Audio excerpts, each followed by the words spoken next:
Hello, I'm back again, back to the blog, back to books, and back to John Burnside. For anyone who has read my blog will know that John Burnside is a huge, huge favourite of mine. This is his latest memoir, I Put a Spell on You. He writes not just prose, but also fiction and poetry. I think he's one of the most underrated writers working today because he uses all of these different mediums so brilliantly to sort of showcase different aspects of his writing. His memoirs often look at quite dark areas of his life, but he writes so beautifully about them. I Lie About My Father, the first book, looked at his relationship with his father in a very difficult childhood.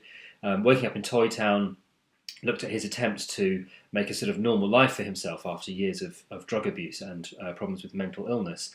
And I Put a Spell on You, as you'll know, taking a song title, looks at the music, but really it's about love and desire. But from a very male perspective. It has a very different structure to the previous memoirs. It's very digressive. In fact, it calls itself a sort of a series of digressions.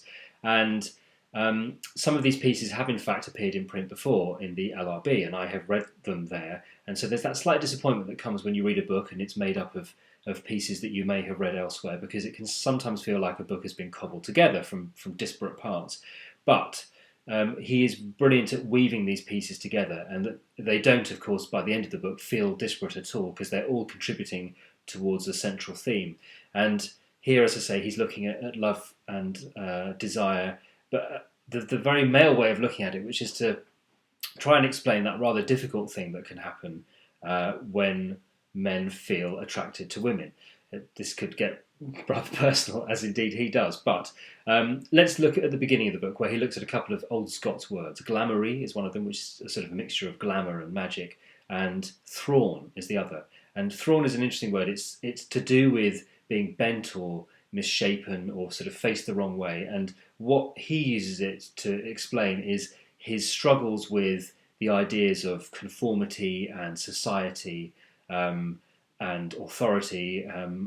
The authorised version, he calls it. And his struggle with that is because he looks at people who are trying to do the societal norms, marriage, mortgage, steady job, and he has a resistance to that.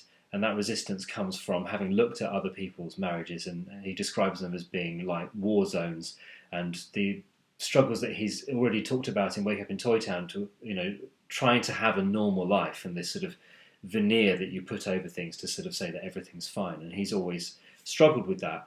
In I Put a Spell on You, he is talking about the very personal version of thrawn, which is the resistance to the idea of being somebody's boyfriend or having a relationship. He finds it much easier to have these feelings, these very strong feelings of love and desire, but keep them to himself. The idea of loving somebody from afar or having very strong feelings for somebody, but God forbid they should ever know, or God forbid they should ever respond. And in fact, one of the strongest parts of the book is his description of a relationship with a woman called Christina, who he admires from afar and is clearly in love with. But when it comes to the point at which she actually returns that love, when she actually, wants to kiss him, he runs, he shuts down.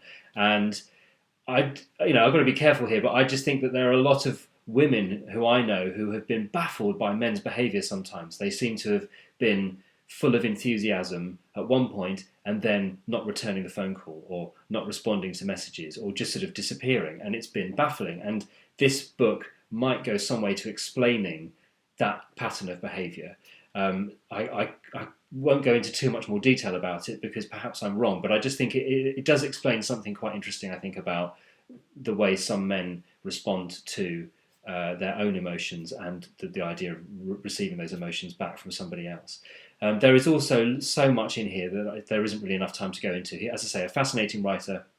And in this book, for all its disparateness, he is able to bring things back together. It may not have been quite as satisfying for me personally as the previous books, because there was something just narratively so fascinating about those.